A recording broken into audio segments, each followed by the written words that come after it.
Even Tony from Brentford. Tony from Brentford? Even Tony What from do you mean, Brentford. Even Tony? Or is that his name? Mate, he's great. Even Tony. Ivan Tony. He's like Ivan Tony. Oh, sorry. I thought you were taking the piss. This is actually respect to Even Tony. Even Tony's getting respect. Good for him. Yeah, I don't know what's going to happen with Liverpool this year. This podcast has descended into madness. We're doing such a professional job, and then suddenly you're like, oh, Aquilani, what an absolute wank stain he was. Oh, I forgot about Aquilani. Oh, fuck off. Aquilani, fam. Fuck off.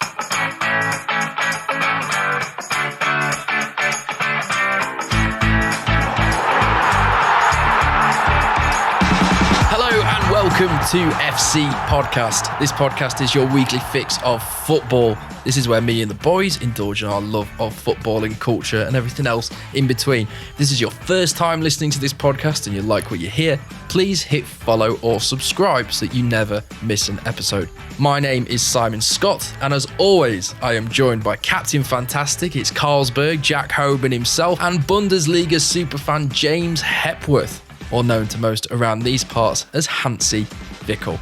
Salutes to the FC Podcast Ultras. These are the guys that vote in our polls every single week on Twitter. Thank you very much. You can participate in those at FC_podcast too on Twitter. And so many of you are now doing so. You're following us on Instagram, where we put lots of entertaining little tidbits, what we think about the week. And sometimes I do little biased Instagram stories. That's at FC Podcast. Well, it's only right that I introduce those gents, and now Mr. Carlsberg, Mr. Jack Hoban. How's your week been, sir? You well? I'm great, mate. Just come off the back of beating Spurs and Sheffield United. I think we've beaten Spurs both times in their new stadium now. Love it. Oh, you cheeky boy. And you're happy with Tuchel? Everything, is the love affair beginning to blossom? There's a bit of romance between you and the new Chelsea manager now. You're starting to feel him? Good stuff so far. Still seeing some individual mistakes from the players that I specified before. Well, to be fair, I heard, Jack, is it true you've just ordered a pair of lederhosen today? No, That's mate. not what you told me earlier, mate. You don't need to be shy about it.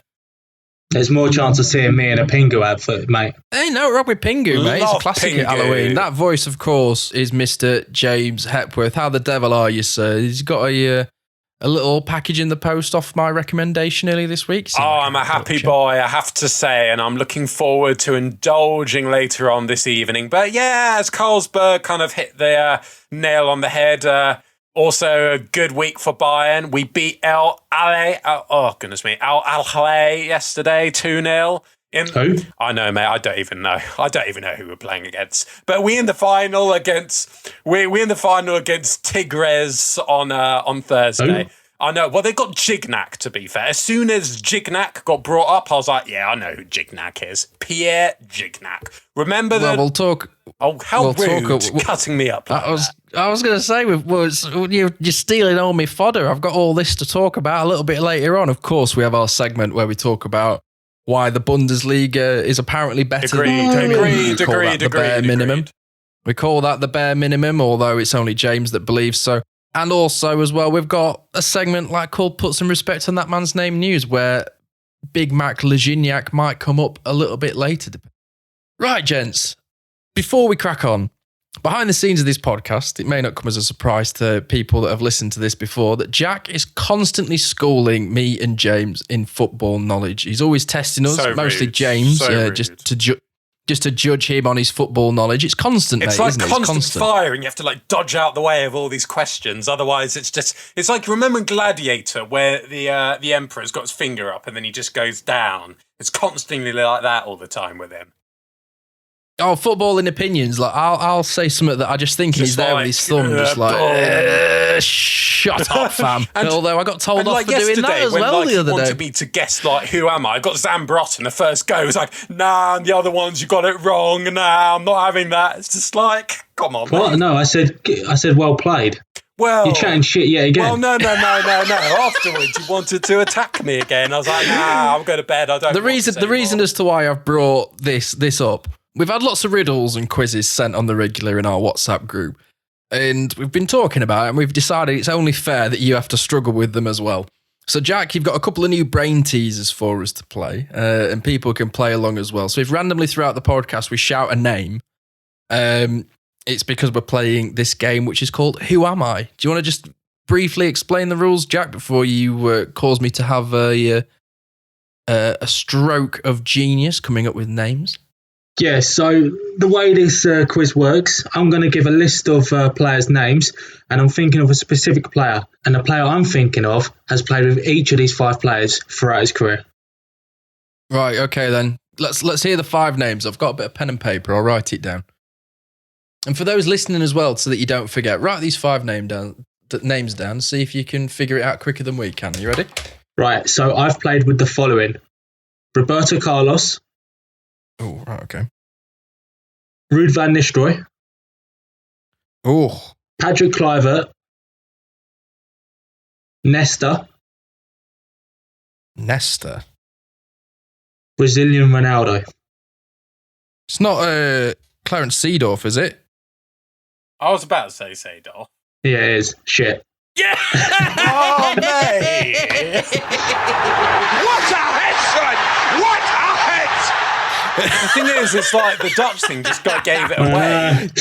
Van Nistelrooy, Kluivert, then Nesta was the one that gave it away for me because I was like, there's only one player that's played. Because the second that you said Van Nistelrooy and Kluivert, I was like, right, he's Dutch. Can you guess all the clubs or international teams he's played with? I say international teams, there's only one. So he's played for Holland. He played for Real Madrid. He played for AC Milan. And with... I'm trying to remember. Did he play with Ronaldo not at Barcelona, at Real Madrid? Nope. Real. Oh, was it Botogafo? Nope. Was it PSV? Nope. Oh, Barcelona, Inter. Where else? Wait, what was that? Did you say Barca? Yeah. No. I can't remember any of the clubs Where that else was Did you say any other team names? Seedorf. You said Madrid, Barca, PSV. Did you say anyone else? Barca, AC, Inter. Yeah, it's Inter. Oh, well, there you go then. Inter. I didn't realise that Seedorf played at Inter. Yeah. Well, No, there you I go. didn't The think more so you either. know. That kind of completely killed that straight away. Well, But there you go. That is the premise. And I'm pretty sure you've got a riddle for us a little bit later on. I'm up in the game next week. Fuck this. Well, you did one the other day that was ridiculously difficult, which was Emmanuel Adebayor. Oh, yeah, good point. You've hurt his feelings, mate. Why did you have to hurt his feelings I'm like sorry. that? Such a Well, I do love these brain teasers because they get my brain working, but obviously I shouldn't have had that coffee half an hour ago because I'm like super psyched, like ready for the pod, like football brain ticking. It's all right, Jack. I'm going to give you a measure of revenge now because do you fancy talking about Liverpool imploding against City the other day? Well, go on then. Oh, go on then. Right, okay. So, no word of a lie. City have put their foot on the jugular of the Premier League now. They put down my lacklustre Liverpool team. 4-1 win at Anfield. It's the first time Pep's won at Anfield, I believe. And more ominously, City have now won 14 games in a row, which is a record in Pep Guardiola's career, which is a little bit mental to think that he's managed Bayern and then previously before that, Barcelona. Before we dig into Liverpool, which is what I've got most of my questions on and things we want to talk about, I'll start with you, Jack. What did you take away from City's performance? I thought up until their second goal, which was a gift, including the third goal, which was also a gift, but Foden did do excellently for it. What did you think of how they played? I thought their attacking play and the way that they just attacked Alexander-Arnold in the second half was breathtaking at times. Well, Trent's clearly been identified by many teams as a weakness right now, isn't he? Yeah. In the form Sterling's in, it was only going to end one way. I thought the most interesting thing going into the game when I saw the lineups was, and after the first 5 minutes of the game, was Foden playing the false nine role. I thought that was quite interesting. Yeah, something that you pointed out straight away. Within a couple of minutes, you were like, oh, Foden's playing a false nine. And that's almost the most interested I've seen you about a forward player in quite a long time, mate. Can you explain to us why? Well, I think if you look at the talent and his ability in terms of in terms of the speed he's got, the technical ability, his awareness, his finishing as well when he's playing out wide. I mean, we've always thought he was going to be the replacement to David Silva, playing almost like the attacking midfielder role, if not a little bit deeper alongside De Bruyne. I think him as a false nine, I think he's got everything in his locker to be able to do really well in that position. And I think we did see that, especially in the first half at Anfield. I think he's got the finishing about him. I mean, he's got the pace about him, but he's also got the mental awareness as well.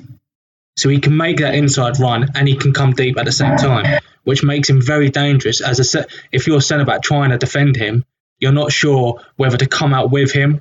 And I'm not saying he's like Messi, but it's almost like, I mean, that role is what Messi defined, in that it's very hard for a centre-back to mark him because he will drop deep and instantly drag the centre-back out, but then the centre-back doesn't want to come out, if you know what I mean.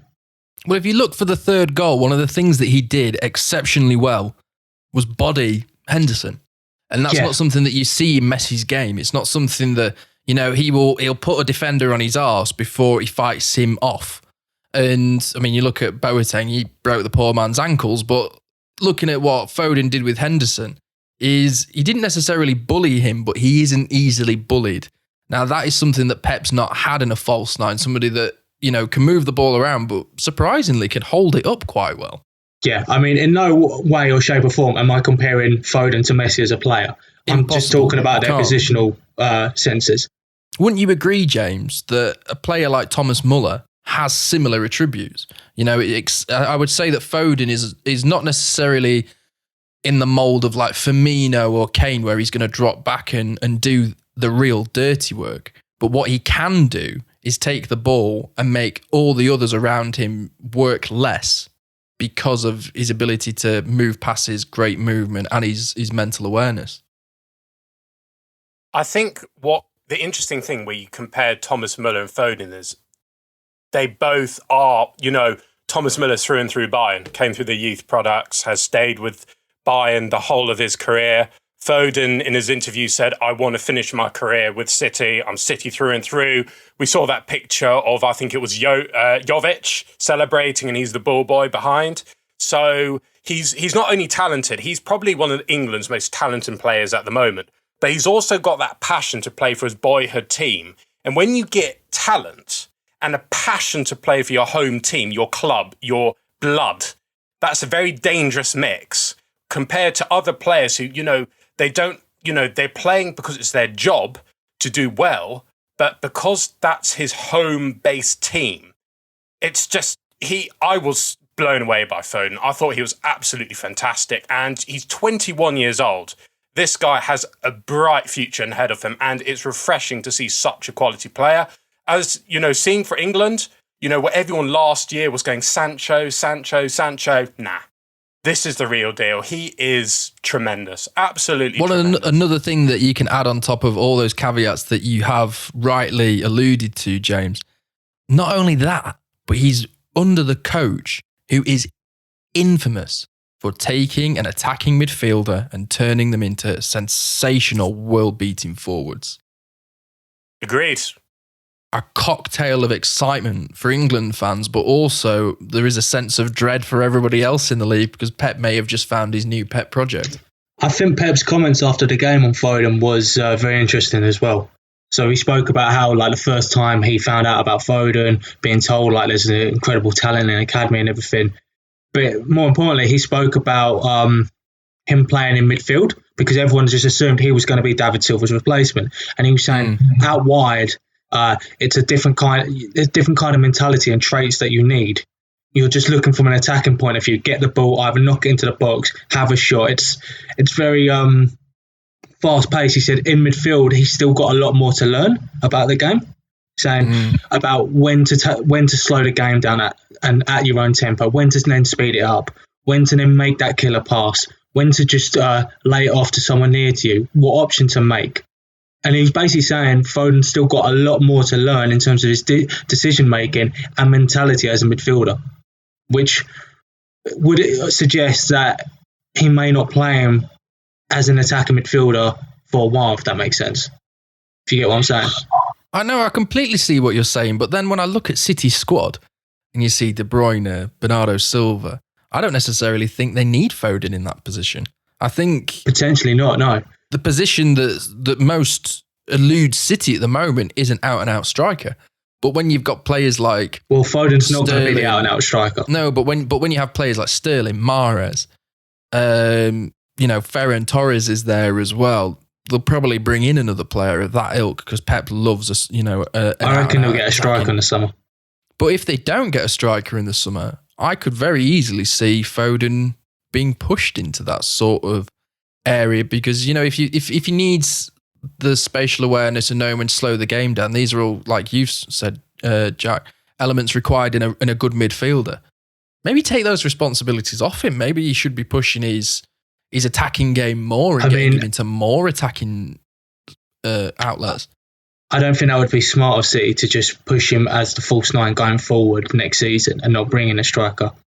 I think having Foden that's capable of playing on all three positions of the attacking threat for Man City is vital. Because if you look at the goal he scored, I think it was the fourth goal, wasn't it? The belt winning off the right. When he got the ball, he was playing off the right-hand side and cutting in. And that was because Jesus came on. So he went from playing a false nine role to then being pushed out wide. And he was still having an immediate effect on the game, which says a lot about the quality of Foden. It certainly does. And like James has said, it does give Gareth Southgate a headache. Because, this time last year we were saying, well, Sancho has to start. Well, Sterling has to start. When you look at Rashford, like Sir Marcus Rashford, he's definitely got to start. But I would not envy... It's a good headache to have, but I do not envy Gareth Southgate decided who's in England's front three this summer. No. The game at Anfield, for me, wasn't just Foden. I thought Gundogan was brilliant, even though he missed the penalty. And he wasn't just brilliant at Anfield, he's been brilliant for a good couple of months now. And I think under Guardiola this season, he's playing more of an attacking role as well. So he's getting a lot more goals and assists in this game. And he's starting to look like the player that we saw at Dortmund. Before all those injuries. I think what's great about Gundogan also, he had coronavirus. He was out for quite a while. And then, funnily enough, I actually put him in my fantasy team. And one of my best, Dylan, actually was just like, why you got Gundogan? Why you got Gundogan? And I was like, yeah, because he always pops up. He always does score goals. But I don't think anyone in Germany had an understanding on how good he is. And like in all the German papers, we're saying he is Germany's best player at the moment. He is sensational. Where he was playing a much deeper role since coming to Man City under Guardiola. It's only been this season that he's been given more freedom to push forward. And that might be because of injuries and such. It might even be because of David Silva leaving, but this season he's having more freedom to push up and he's getting more goals and assists because of it. And you're seeing him become more of an attacking threat. Whereas in previous seasons, he's had a lot more defensive responsibilities. And I think that's kind of hindered him. He's on 9 goals now. It's a great return. It's a really, really great return, especially for a midfielder that isn't known for scoring goals. It gives opposing coaches... It's just another thing to think about with this City side. But, speaking of opposing coaches, I suppose it's only right that we talk about Jurgen Klopp's men, which just so happens to be my football team. Should we begin? Yeah, let's begin. Well, this is the third home game in a row we've lost, but at least Salah scored our first goal at Anfield this calendar year. Can you tell I'm clutching at straws already? Good. Well, as per usual, a Liverpool penalty won by Salah, debated to death as to whether it should be awarded or not, but that isn't the biggest takeaway from Twitter that I've seen this week when it comes to Liverpool Football Club. Apparently, I don't know whether you two guys agree, gents, we'll get into it in a moment, this game signifies a potential end of a cycle for this Liverpool team due to the personnel that's in the starting 11. It's been relatively unchanged since the 2018 Champions League final. Only Karius and Lovren are the victims of that starting 11. Been changed heavily this season. Salah, Robertson and Henderson playing in nearly every single game, barring injury being the important term. Loss of Fabinho, Keita on and off, Thiago, Jota, and then of course Gomez and Virgil van Dijk. You alluded to earlier, Jack, Trent's not been the same player. I don't think he's been the same player because Henderson's not been able to drop out of midfield into that right channel to protect him because he's in the centre of defence. You're not getting the long balls pinged up to the wingers and beating the last man because Van Dijk's not in the side where so much of the attacking play does start from. And yet, we've had all of these injuries. Yeah, we've now lost 5 games this season, which compared to last season's incredible standards is disastrous.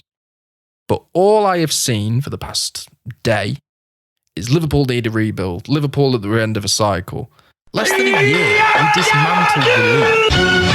So, is a rebuild really necessary? Looking at this game, you think yes, but you've got to take into context the injuries. And honestly, guys, as a Liverpool fan, or just as a football fan in general, I'm bored of just reading the same stuff over again.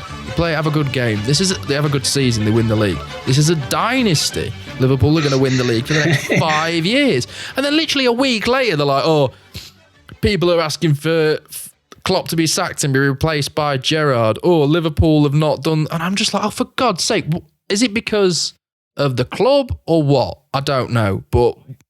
I think personally, it's my idea is you had that Liverpool team that came so close to winning the Champions League in 2018. Yeah.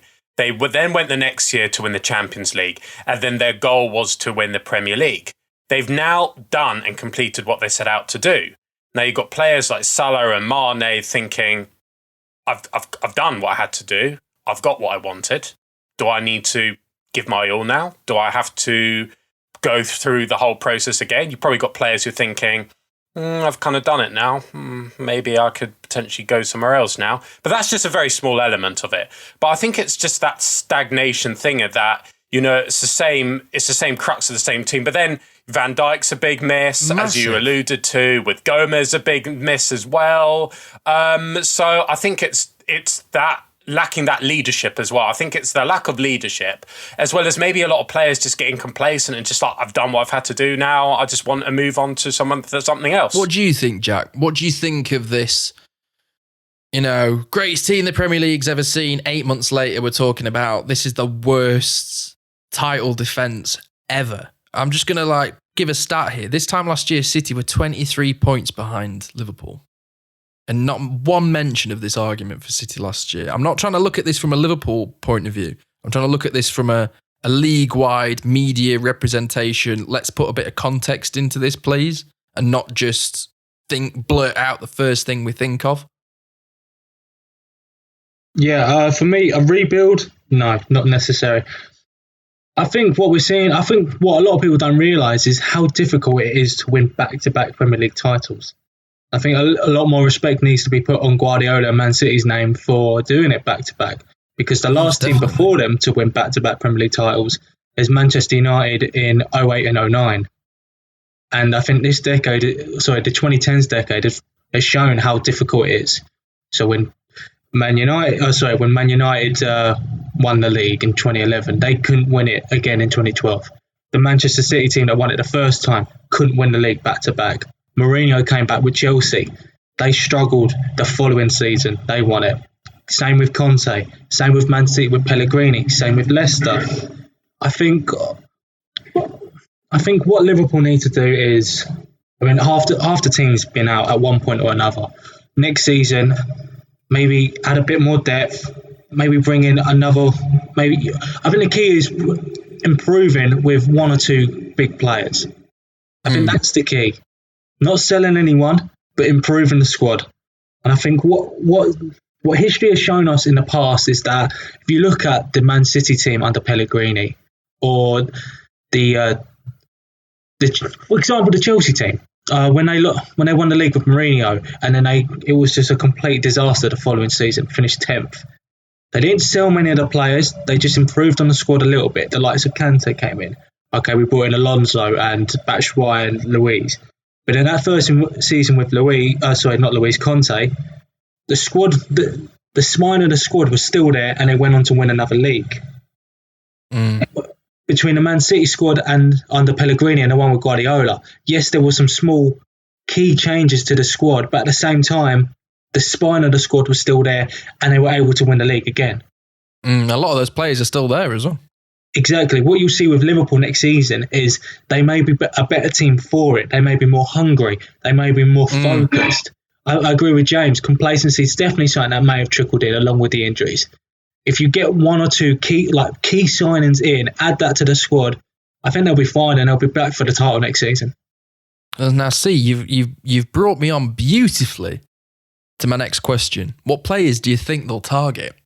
Because I can already look at that squad and go, right, the one thing that we do not have is another 11. I mean, you look at City, and I reckon their second 11, but like their second 11 could win the league on a good year. I mean, look at what Leicester did. It's just ridiculous. Like some of the players that City have got just chilling on the bench. And I look at Liverpool and I go, we need another world-class centre-back. Because when Van Dijk's not there, we need somebody. You're not going to get somebody of his equal ability, I don't think. But somebody that's aspiring to be at that level. Somebody that is already a top Champions League centre-back that wants to learn off him. Say no more. I know the exact player you should bring in for a cool 400,000 a week. Piss off. His name is David. Now, I'll remind you, Captain Hansi Fickle, you were saying he couldn't defend for his fucking life last week, and here you are. But he can't really, but you say that he wants to learn of someone, so I guess he could learn. So what did Hansi Fickle call him a week or two ago? Alabama, was it? Alabama. Hansi Fickle strikes again. I stand by. I stand by my That's words. one of the worst Dickinson's real deals I've ever heard. You can have it for free, but it will cost you 1.2 million a month. You can keep your change. Thank you very much. Upamecano is the player that I would like. Another name that has trickled into the ether today is Raphael Varane, who's entering into the last year of his contract. Now, that is a player I would like to see walk through the door at Kirby. I could see that. I could see him. I mean, every club in the whole of Europe would love to see Raphael Varane walk through their door, mate. Well, mate, we've been European champions and English champions in the past couple of years. I am allowed to think big now. Years ago, this was just FIFA dreams, but now I'm going, yeah, we could sign Raphael Varane.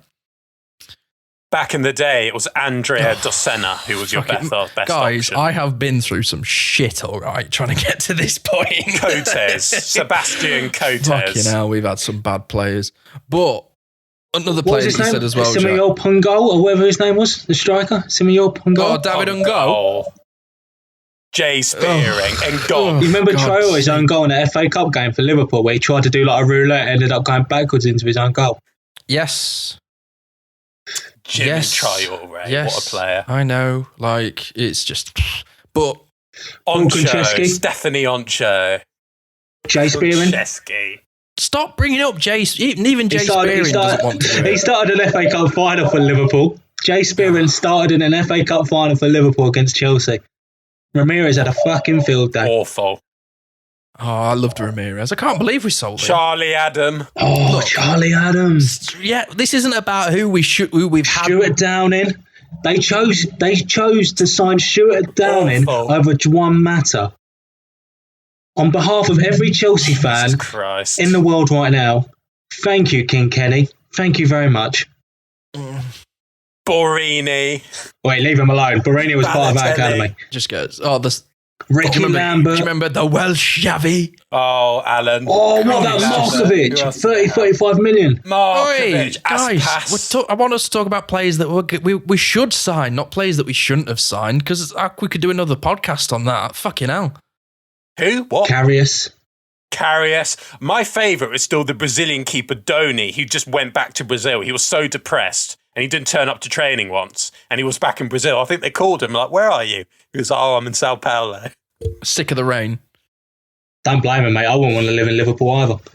Oh, horrible. Right, okay. Let's focus on up now. Who do you think would be a good striking option to bring in for Liverpool? Well, you're not getting Haaland. We might. He's out. Benzema. Go for Benzema, mate. I just said we need a new young player to come in and refresh things. And you're like, Go for bed. Or Suarez, mate. Suarez, bring him back. I'm sure the cop will like him back. Who should He's we on get? form. Nah, they sent him loads of abuse when he scored against them in the Champions League semi-final. Liverpool fans, classic. No, it's not classic. It's classic. You'll never walk alone until you piss us off and score against us. Yeah, well, mate, it is what it is, isn't it? So, even Tony from Brentford. Tony from Brentford. Even Tony. What do you mean, even Tony? Or is that his name? Mate, he's great. Even Tony. Ivan Tony. He's like Ivan Tony. Oh, sorry. I thought you were taking the piss. This is actually respect to even Tony. Even Tony's getting respect. Good for him. Yeah, I don't know what's going to happen with Liverpool this year. This podcast has descended into madness. We're doing such a professional job, and then suddenly you're like, oh, Aquilani, what an absolute wank stain he was. Oh, I forgot about Aquilani. Oh, fuck off. Aquilani, fam. Fuck off. What about Nobby Elzar? Who? I don't remember him. Even I'm not sure who Nobby Elzar is. Didn't he play in goal, centre-back, alongside Glenn Johnson under Roy? He was a striker. Oh, what about Joe Cole? Oh, rip to Joe Cole. Oh, it's a shame. It's a shame. Never the same after his injury. His interview after leaving Liverpool is the best.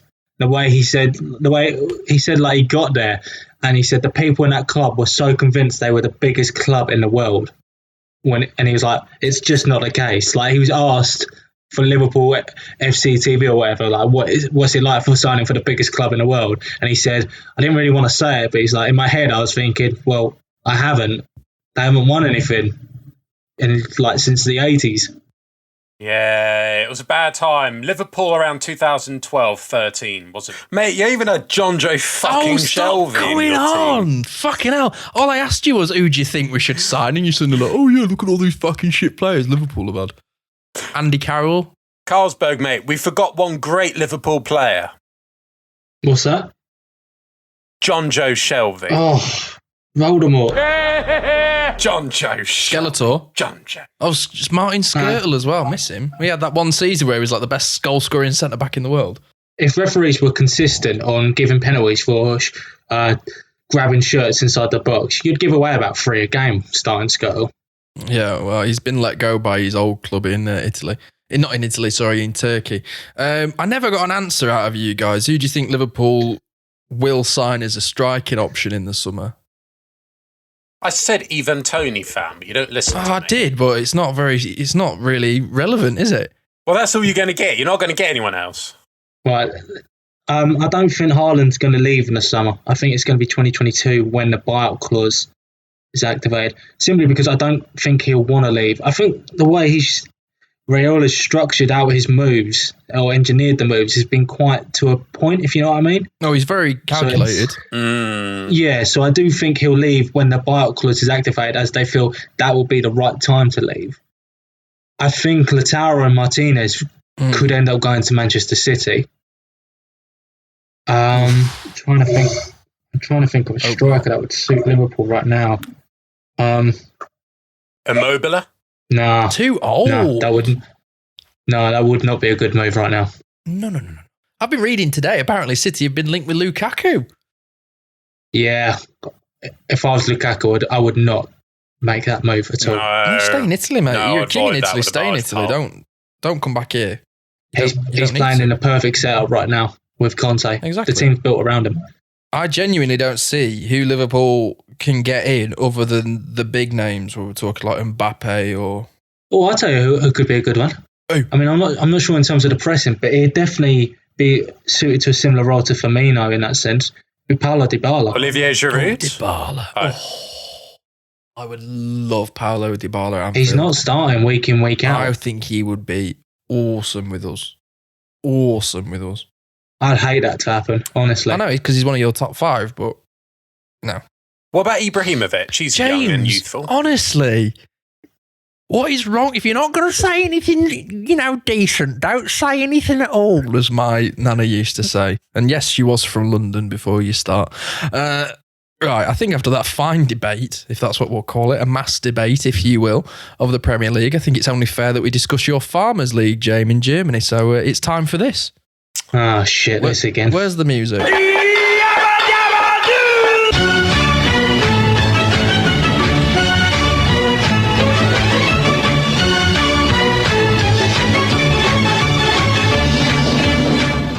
Yes, that music can mean only one thing. We've now moved from the comfort of our English boozer now into the tunnels of a Bavarian beer hall. Apparently that's better. Don't really know why. Now tell us, James, why should we have watched the Bundesliga this week rather than the Premier League? And you're not allowed to start with your beloved Bayern first. Well, I am going to start with my beloved Bayern first. And secondly... Imagine my shock. Secondly, Lewandowski missed a penalty. I was in shock. I'll set the scene. I'll set the scene. So it was Friday. I'd ordered a Domino's set pizza. the fucking scene then. Mate, shut the fuck up. Anyway, I had my Domino's pizza and I was dipping it into... We didn't ask for your life story, mate. You're not exactly setting the scene here. Or you've gone from, it was a Friday, I ordered a Domino's. You didn't say the delivery man. You're not painting a picture, mate. Come on. Anyway, all right, I'll paint the picture. So it was cold, it was wet, it was Friday, I finished work, I was hungry. I got on my app, I ordered a Domino's pizza. It arrived, I stuck on the television, I watched the game, I was eating my Domino's, and I don't even bother really to look at Lewandowski's penalties, just because they always a goal anyway. And I literally got the pizza. You don't bother to look. Well, I do, mate. It's a phrase. It's a phrase of speech, for God's sake, you bloody grammar. I'm not going to say that rude word, but police. Anyway, I put the pizza in my mouth and Lewandowski missed the penalty. And literally, you got what in your mouth?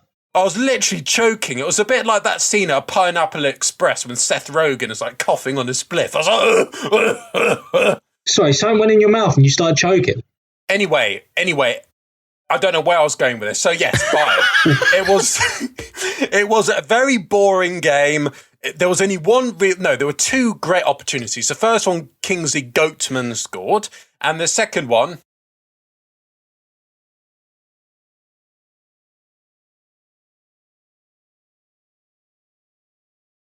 Hertha Berlin should have scored right at the death. Kahuna, literally 1-1 with Neuer, missed.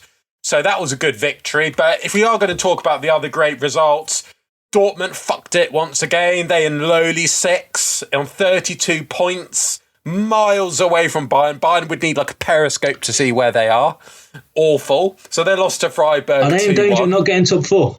Yeah, mate, serious danger. I don't see Frankfurt dropping out. Frankfurt are the real deal. Right, I've got a question for you. There's rumours that Sancho's could be on the move this summer, with Dortmund having to drop down the asking price. One of the most overrated players I've seen. Wait. I've got to stop you there, James. He had 20 goals and 20 assists 2 seasons ago. And 2 seasons ago, yeah. And last season, but 20 goals and 20 assists. Yeah, that's but like ridiculous 2 seasons ago, mate. He's done nothing this season. He's only scored like 3 goals and like 5 assists. He's done fuck all. Well, to be fair, so have Dortmund. So it's I don't know. It's just a very thick paintbrush to paint Sancho, and he's only, 21? Other story, Schalke in big doo-doo, so lost to Leipzig 3-0, still on 8 points, not looking good. Even Huntelaar came out and said it's pretty much impossible that with his ripe age of 35, he's going to save the day. Bayer Leverkusen, Kai Havertz, who beat FB Stuttgart 5-2. Don't look like they've got a problem with Havertz. Where's Havertz, by the way? Is he playing much these days? I don't know. Probably. How bitchy. Meow.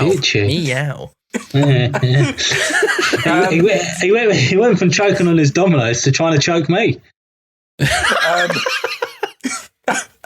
Eintracht Frankfurt 3-1 against Hoffenheim. Andre Silva scored once again. 20 goals for him for the season. He's being rumoured with Atletico. He could be a good signing. He could be a good signing for Liverpool. What, Andre Silva? Yeah, mate. Silva would be a great signing for AC Milan, like a really good signing for them. Oh, shut up. No, Frankfurt are not going to sell up again. I'm joking. He came from Milan, you tit. He was awful at Milan. Yeah, of course he did. He scored 2 goals in 25 games. But he could always go back. There's lots of players who go back. I don't think they want him back. Chelsea are like that. David Luiz shipped him out, played well for PSG, wanted him back again. Chelsea are chief examples of that. Stop trying to make this about Chelsea and taking jabs at us. Chelsea! This week has descended into absolute fucking chaos. Anyway, it's always chaos when the bare minimum. But he's literally the ongoing clown of the week. But this is the thing, James, is like I said to you, why should we have watched the Bundesliga rather than the Premier League this week? And then you basically just went, Bayern are great. There's other teams. I've given you some great examples of why you should have watched the Bundesliga this week. All you've done is spoken about Havertz, Chelsea and Domino's. No. What kind of advert is that for the Bundesliga? No, mate. I've talked about a solid Bayern Munich win. I've talked about Dortmund fucking it once again. I've talked about Schalke in deep shit. And I've gone on about how great Bayern Leverkusen are with Havertz. The question was, so James, why should we watch the Bundesliga? And your response was, so there I was on a Friday night, it's cold, it's wet, it's windy, and I ordered a Domino's. Yeah, mate, look, Simon wanted me to set the scene, and I did. That's not why we should watch the Bundesliga. That's just you having a chilled Friday night. Yeah, mate, it was chilled. Until I choked on my pepperoni passion, that is. What a fucking clown. I think that's a really good place to end it. Fucking hell. Oh dear. Right. Shall we move on to put some respect on that man's name news?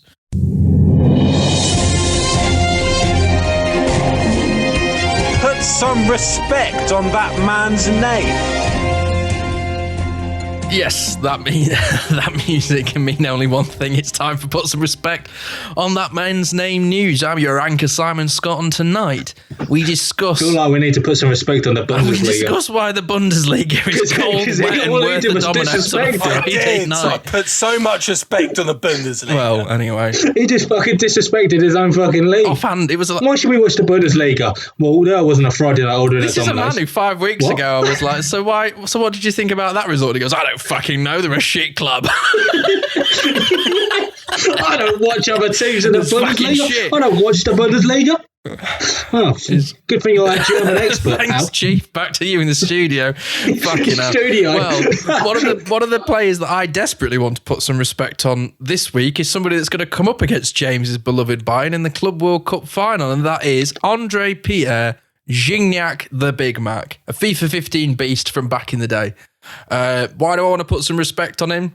Not only is he a good player that had a good career playing for clubs like Marseille and the like, he left French football to play for Club Tigres in Mexico in 2015. James, you'll have to look up at whether they've got a racist kit. And in his 6 years, has scored 147 goals in 247 games.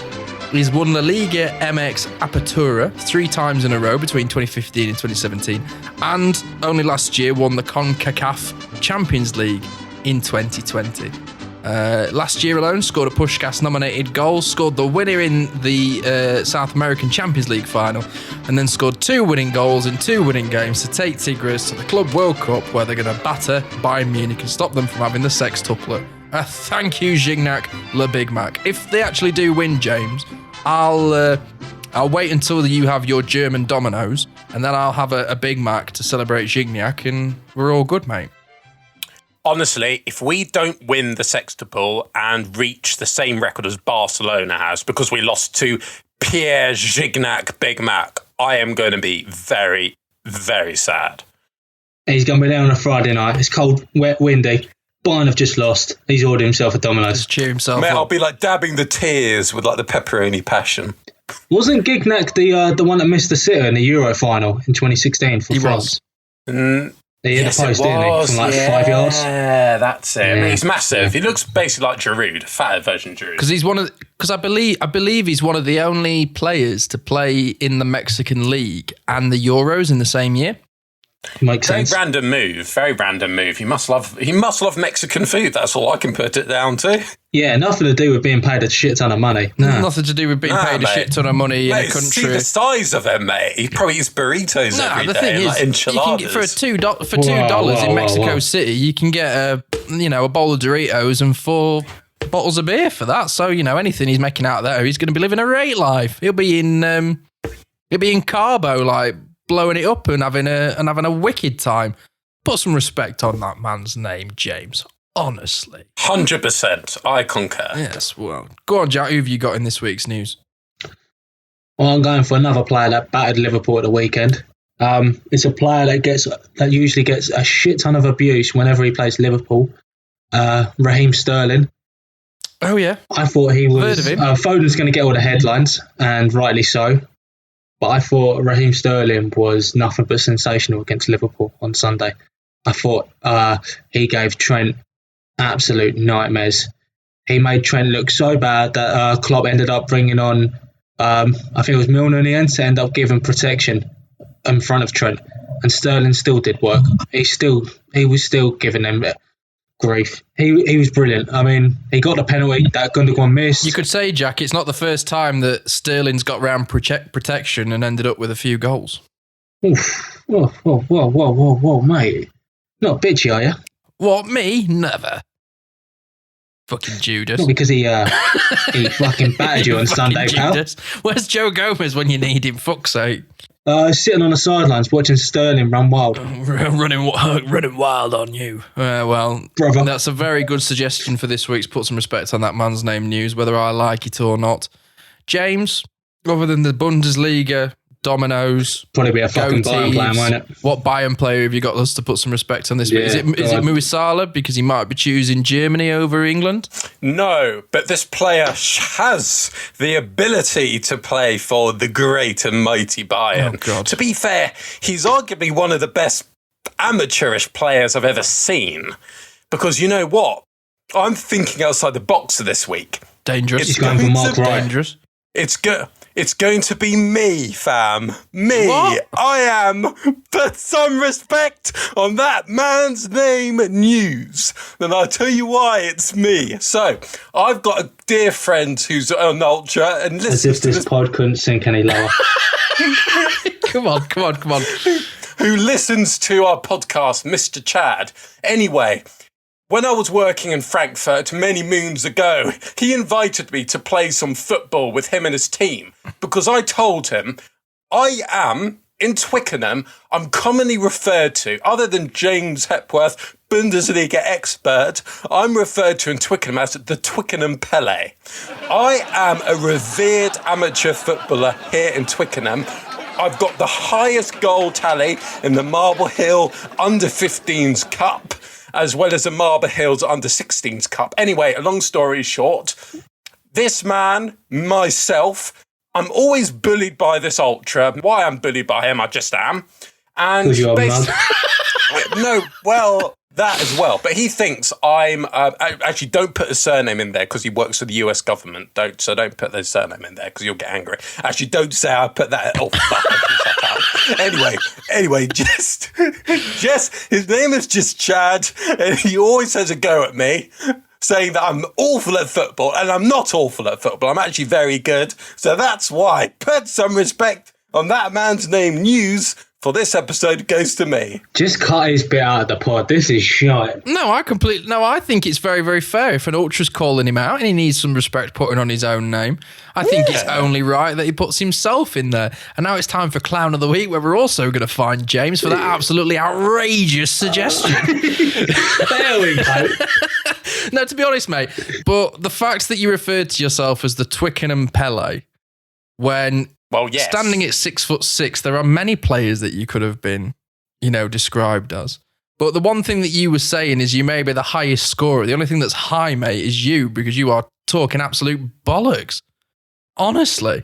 You've never seen me play football, fam. You never see how I've heard you fast I talk can about run down the football, wing. and if that's any inclination, it's not going to go very well, It's mate. a big yikes for me, mate. He's probably falling over his own feet every fucking 2 minutes. There you go. Okay, I've done that a little bit as well when I've been playing football. Yes, there is that. My manager used to say I used to have two. I was left-footed in both feet, so that's saying something. And are you left-footed?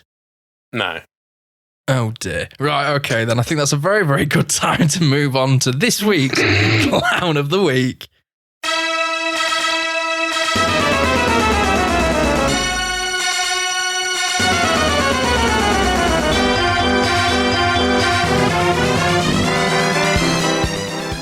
Oh, ladies and gentlemen, that music can mean only one thing. James's circus has rolled up into town. He's got all sorts of manner of wild opinions to throw at you this week. Apparently, he's the Twickenham Pele. You should put that in your Twitter bio, mate. See if anybody gets back to you on it. Well, last week we had a great clown of the week, Zlatan Ibrahimovic, for his lover's tiff with Lukaku in the Coppa Italia quarter-final clash a couple of weeks ago. Sent off, costing Milan the game. Worthy clown for our circus. Now, James, other than yourself, who have you got to offer this week up for clown of the week? So, other than myself, I've got Mike Dean for his horrendous decision to send off Thomas Souček for West Ham. I don't even know why that. It was just embarrassing. I don't know even what Souček did. He just went with his hand or something, and the other player just went back. I can tell you what happened. Goddamn, Mitrovic sold it like Billy Gunn in the corner. He like bounced, popped, and then flopped, didn't he? Embarrassing, absolutely embarrassing. Mike, and to be fair, I feel bad for Mike Dean because he's double crossed West Ham, and you don't want to double cross the West Ham ultras. Well, he's not officiating the game this weekend because he's received death threats. Well, to be fair, I don't think he should be caught. I don't think he'll ever travel anywhere more east of Bethnal Green, to be fair. I think his life will be in serious danger. Well, yeah, I understand that, like, yeah, don't get me wrong, like, football's football, and it shouldn't require death threats and stuff like that. And, you know, at any stage, I don't think that's required. But that officiating decision, you're just like, fucking hell. It's like he went to have a look at the cameras. He had a little look back, went to have a look at the cameras again. Just like, fuck's sake, this is meant to be our head official. And, I mean, like, look at Michael Oliver. He had to move his family after that Juventus Champions League final because of another dodgy decision that they made there. Our reputation for referees is at an all-time low. He loves dishing out a red card, doesn't he, Mike Dean? He also loves to celebrate when Spurs score, which I think's really funny. We've all seen the footage of when Dembele scored against Arsenal, and he gives it the old fly-in, run-in celebration. It's the second red card that's been rescinded by Mike Dean in about a week. He sent off Bednarek in the Man United Southampton game as well, and that was reverted. It's not a good look, is it? Potentially worthy clownish behaviour. Go on, Jack. Who have you got for the circus this week? Well, really, it should be fucking James. I mean, what we just heard in that last 10 minutes was just... Well, it was an honest story. I don't know how you can put me in the clown of the week, just being honest. It's not my fault, you're just jealous. Clown of the week? Clown of the week? Just because... Maybe there should be a new one for him. Just because you want to be called the great Dunmo R9 doesn't give you the right to disown the Twickenham Pele. Oh, Twickenham Pele. Good Lord. I need to actually come up with I wish I could move like Ronaldo, Brazil. I'm not being funny. I wish I could move as quick as post-retirement Brazilian Ronaldo moves right now, let alone in his fucking prime. It's all very true. But do you have anybody other than James as your selection this week? Yeah, I got Jurgen Klopp. He's made a tit, he's made a mug, and he's shown you that he's a full-on wanker. Well, fucking hell, that escalated a bit quickly. What's brought you to that conclusion? How, you know, you were having a loving with old German managers this time last week, and now you're having a pop at mine. Well, he had an exchange with a reporter in his post-match interview after the game, and the quotes is, basically, the reporter, I'm not sure what broadcast this wasn't BT, Sky or anyone, but the reporter asked if Liverpool are still in the title race after the game on Sunday, and his response was along the lines of, because the report also included that you're 10 points behind Manchester City. And Klopp took offence to that and saying, I really think you should prepare for your job a little bit better, to be honest. How can you ask? They are 13 points away in my understanding. And this question about becoming champions, do you really think this is an appropriate question in the moment? You have only 2 questions and you waste one for that. And then he banged on about how the guy had just 2 questions and how it's done, 2 questions and you've got no more and all that. When in reality, the report was actually right. Manchester City are currently 10 points ahead of Liverpool with a game in hand. That's not 13 points, that's 10. Well, so the way this City team are playing, it might as well be 13. It's 10, it's not 13. And the way Klopp spoke to him, it's like Klopp specifically decided, I'm going to be a prick in this interview. Yeah. And it's been a common trend with Klopp in post-match interviews when Liverpool haven't played up to last season's standard this season. He had it out with Des Kelly, and he was a clown of the week a good couple episodes ago. I'm not saying he's a prick full time. I'm just saying right there, he acted like a full-on wanker to the reporter. Yeah. It was not necessary.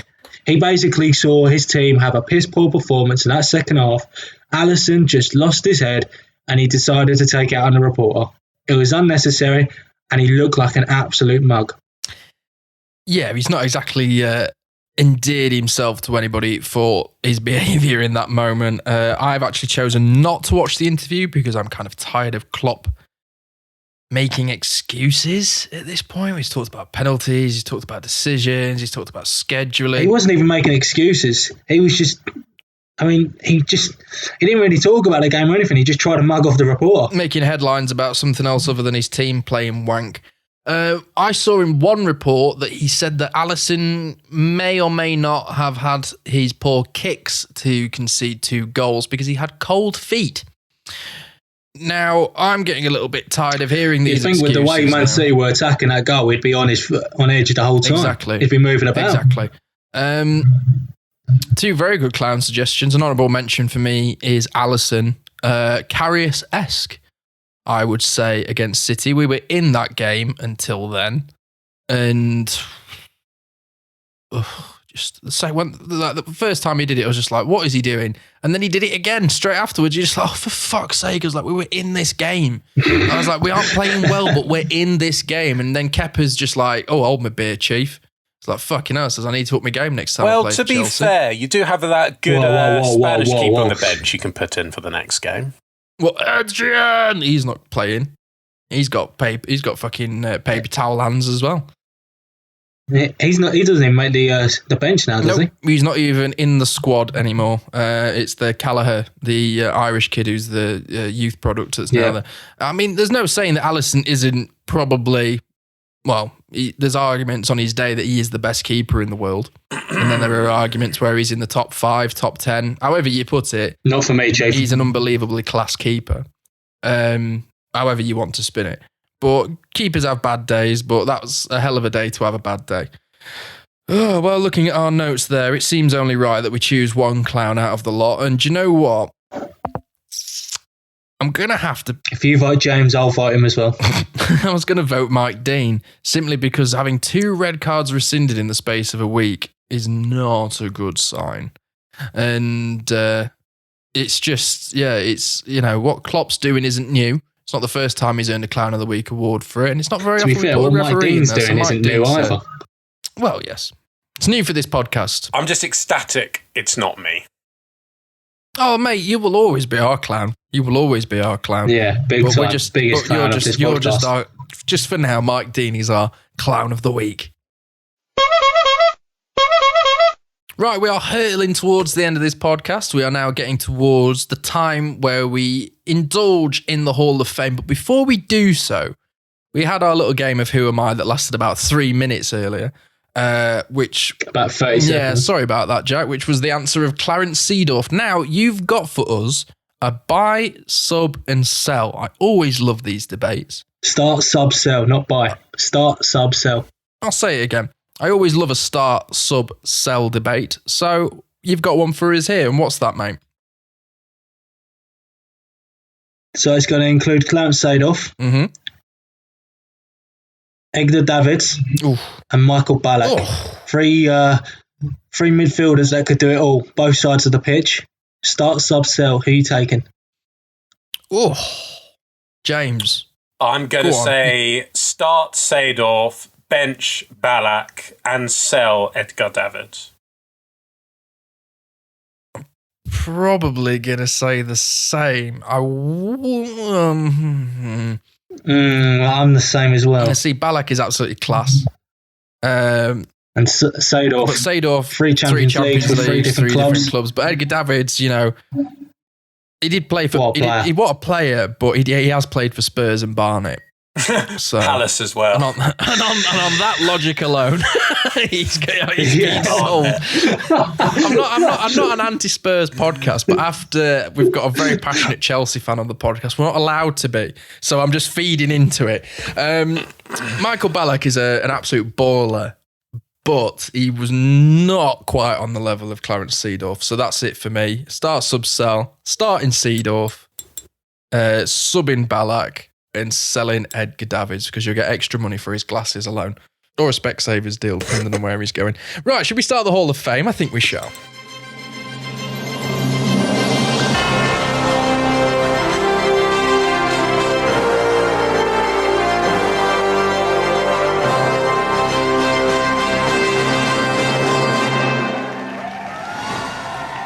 That illustrious music can mean only one thing. Thank you for the applause, because you know what time it is. It's the end of the FC podcast, which means it is time for somebody to earn plaudits forever, ever. And that means it's time to enter somebody into the Hall of Fame. Well, James, you're a little bit perkier than you were last week because you've managed to take your win percentage and double it, because you've not only got one victory out of 20, you've now got 2. So congratulations to you. Your Hall of Fame for last week was Gareth. No, not Gareth. I suppose Gareth. Gareth was there. But Paul Gascoigne's dentist chair celebration against Scotland. The old, you know which one I mean, in Euro 98. But was Southgate there the first time with a dentist chair? Oh, it's a very good debate. You should ask him if you ever get a chance. Looking at this week's Hall of Fame, though, this segment is also looking for a sponsor if anybody's got a few quid. It's time to put somebody else in there. And who is that person for you, James? And please don't put yourself. Right. I promise you it's not going to be me. So I'm going to put in Johan Cruyff and his turn against Sweden, his revered Cruyff turn at the 1974 World Cup. That's a very good selection. See, James, you're starting to think outside the box. You're getting a little bit more... interesting. Very, very good choice. And also, an excellent move. Eventually, the McGeady spin will earn itself in here just for FIFA 13 alone. Jack, who are you looking at as your potential Hall of Fame candidate? I'm going for Cristiano Ronaldo's bicycle kick against Juventus in the Champions League quarterfinal, first leg against 2018. An absolute world of a goal, and also the Turin Stadium getting the standing ovation. And apparently that's one of the things that got him to go to Juventus. But the man came down with more air than fucking Tony Hawk. He's just like unbelievable, isn't he? Buffon, once that went in, once Ronaldo was getting up, kind of just shrugged his shoulders, just what the fuck am I supposed to do? Well, what was he supposed to do? There's absolutely nothing he could have done. And just an absolute unbelievable effort on goal. Do you know what? You're both talking about legendary moments in football, whether that's a fantastic striker's goal or a delightful turn. But I want to bring your attention back to also another fine movement of football, a great turn, if you will. Not necessarily a dive, although he definitely would have got a yellow card for his efforts. I'm going to remind you of 2009. There was a FIFA conference where one Sepp Blatter got on the stage and then proceeded to get off of it very, very quickly by falling and straight on his face. And that alone is Hall of Fame worthy in my book. So that's why I'm putting in Sepp Blatter's excellent dive in a 2009 FIFA conference. I'll put it on Twitter so that people that are listening to this can see, or even our Instagram, which is @FC Podcast. Cheeky little plug. Go on, guys, out of your selections there, who do you think is going to win? It's going to be a whole hot one on Twitter, I think. Ronaldo! Yeah, I think Ronaldo might pip that one, although the Cruyff turn is an absolute beauty. I think I'll win it again. I think I'm on a bit of a run here. Well, at least you're not arrogant. No, mate, I've never been arrogant in my life. You know? No. No, you did. I mean, you did put some respect on that man's name news this week. Well, I've got to protect my status. When asked about the Bundesliga, you did just speak about yourself. Well, I didn't. I talked about the cold, wet, rainy weather. And ordering a There's Domino's. There's nothing wrong with ordering a cheeky Domino's for yourself on a Friday night after work, mate. Before we end the podcast, I'm going to say something controversial. Domino's is not my favourite pizza. Well, to be fair, are you talking about the whole of the pizza family? Because you've got Italian pizza and you've got fast food pizza. So the family of pizza is quite broad. You've got to be a bit more narrow it, mate. If I have the choice, and when I have the choice to have a fast food takeaway pizza, Domino's isn't even on my radar. It's not Papa's, is it? No, but it's all of them. They're all too expensive for what you get. You should never pay £20 just for a pizza, and that alone puts me off the Domino's. Do you just get one for the kebab shop down that road or something? One that probably give you food poisoning. Yeah, why not? Why not? Look at Jack. Jack's fucking giving me the old death stare on his screen. He's barely moved. You get the pizzas, you know those flies that always put through like your door and it looks like a 5-year-old has done it on Photoshop. Yeah, where you get like one 22-inch pizza, a couple of like questionable toppings. You get 4 wings, a garlic bread, and a can of Mirinda Orange for like £5. What's not to fucking love, mate? That's it. What's not to love? And I think that's before Jack finds my address and comes around and murders me, I think I'm gonna wrap up the podcast there, because I can see fucking. You were talking about being in your room on a cold Friday night, mate. It's a cold Tuesday night. I can see temperature coming off his forehead. He's steaming. Look at him. I'm fine. Funny enough, actually, before we end this podcast, I've got. I'm fine. Before we end this podcast, I've got a sector I'd like to introduce, and it's called fan mail. We got our first bit of fan mail to me on the weekend, so I'd like to keep this a bit of a regular thing. Now, it's not good reading for Carlsberg, unfortunately. He's made this up, hasn't he? Not. This has come from an FC Podcast Ultra. It happens to be one of my good friends, but that's by the by. Oh, yeah. Go on. Oh, dear. I know we don't do it anymore, but he said when Carlsberg bangs on about his dry, dull FIFA Ultimate Team, he just turns off the podcast and doesn't listen anymore. Now... No, that's what you do. No. I was actually protected you, Carlsberg. I was like, no, don't talk to him like that. You know, he's a really good mate of mine, Frankfurt, Dunmo. And he was like, okay, fair enough. But he gave a great suggestion. What we should do for the next season is we do a fantasy Premier League, get us in there and a few ultras, and then we can talk about, fantasy Premier League, where everyone is in the table, dissect their teams, just to keep, the ultras on side a little bit, to make it a bit more interactive. What do you say? He thought it was a cracking idea. Well, he will do. It was his idea, but now... maybe not. I agree with you. I think it's a very good idea, and I think that is definitely something that we should do for next year. I think that's a great suggestion from James. Yeah, I suppose so. Well, fair play to him. It's nice that we got a bit of fan mail. Yeah, thanks for replying, James. It's all very good. I like it when people interact. Well, looking at the timer on the Zoom call and on everything else, that's all we've got time for this week at FCP. Thank you very much for listening right to the end. And if you've enjoyed this week's podcast, why not give it a 5-star review? It only takes you a couple of seconds. And I tell you what, it really, really helps out this podcast, helps us grow, helps us get out to people. Anyway, tell us why you like it, or better yet, tell us what we could be doing better, like James's mate who thinks Jack's chatting shit. Thank you very much for all your expertise, both James and Jack. Get in touch with us on Twitter, follow us on Instagram. All the links are in the description of the podcast below. Have a great week, enjoy the games this weekend, and we'll catch you next time.